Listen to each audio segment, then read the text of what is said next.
എല്ലാവരും ഇങ്ങോട്ട് നോക്കിൻ. പിടിച്ചോ മോദിജി, ഇതാ ഞങ്ങളുടെ തൃക്കാക്കരാവിനെ. Okay okay okay. അയ്യടാ ഇപ്പൊ തരാം, തെക്കോട്ട് നോക്കിയിരുന്നോ. മോദിജി ഇങ്ങനെ നിക്കുവാ തൃക്കാക്കരെ പിടിക്കാൻ വേണ്ടിട്ട്, അഖിൽമാരറിന്റെ തൃക്കാക്കരെ പിടിക്കാൻ വേണ്ടിട്ട്. ഇത്രയും വലിയ ഗതികെട്ടവൻ ഈ ലോകത്ത് വേറെ ആരെങ്കിലും ഉണ്ടാവും എന്റെ കർത്താവേ. ഇതിന്റെ ഇടയ്ക്ക് നമുക്ക് വിട്ട് കളയാൻ പറ്റാത്ത ഒരു വ്യക്തിയുണ്ട്, നമ്മുടെ മാരാർ. ഇവൻ ഇങ്ങനെ കണ്ണിച്ചോരയില്ലാത്ത വർത്തമാനം പറയാൻ ഞാൻ എന്ത് തെറ്റ് രാമേട്ട? മാരാറിൽ നിന്ന് നമുക്ക് തുടങ്ങാം, മാരാറിന്റെ പരിപാടികളിൽ നിന്ന് നമുക്ക് തുടങ്ങാം. നിഷ്കളങ്കമായ മുഖത്തേക്കൊന്ന് നോക്കണം ഈശ്വര, എന്തൊരു ചൈതന്യം.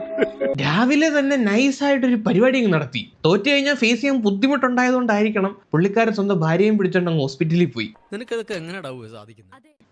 അപ്പൊ എല്ലാവരും ഇലക്ഷൻ ആഘോഷത്തിലായിരിക്കും.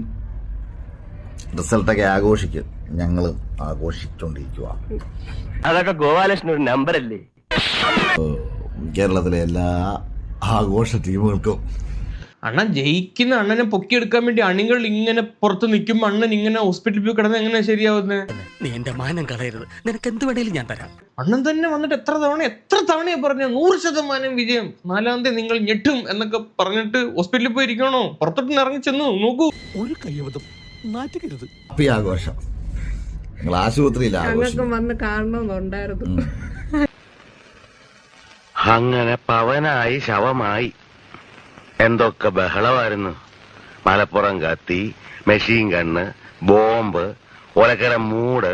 ഇത് ആരുടെ ഐഡിയ ഹോസ്പിറ്റലില്? അപ്പൊ ആഘോഷിക്ക്.